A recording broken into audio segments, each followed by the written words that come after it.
नमस्कार मित्रमैत्रिणींनो. सध्या मी सुधीर वर्दे काका आहेत त्यांच्याकडे कोचिंग घेतो आहे. L&T इन्फोटेकचे भारताचे ते HR हेड होते, रिटायर झालेत आणि मार्गदर्शन करतात आपल्या आत्ताच्या कामातून पुढच्या स्तरात जाण्यासाठीचं.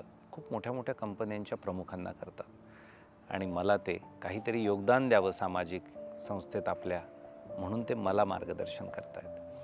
तर हे सुधीर वर्दे काका जे मला कोचिंग करतायत ना, तर आमच्या चर्चेमध्ये एकदा आमचा असाच वेळेबद्दल विषय निघाला की वेळेचं महत्त्व. आपण खूप वेळा बोलतो ना, आपल्याला वाटतं पण नाही वेळ फार महत्त्वाची आहे वगैरे, पण ना प्रत्यक्षात आपल्या कामातून तसं दिसत नाही.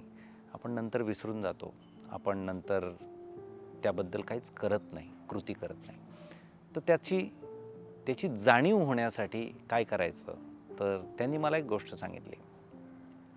तर ते म्हटले काय करायचं की असं एक अंदाज पकडायचा की आपलं जीवन किती वर्ष असणार आहे. तर जे काही असेल आपल्याला वाटतंय 75, 80, 90, 100 जे काही असेल. आजकाल एवढं नसतं.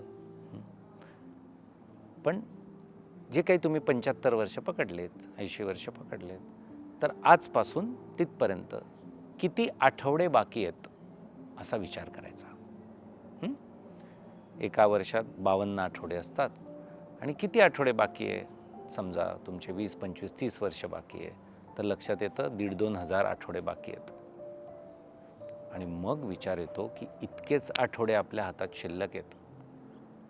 मग त्या वेळेचं भान यायला लागतं. मग जाणवतं की प्रत्येक आठवड्यात आपण काय काय केलं पाहिजे.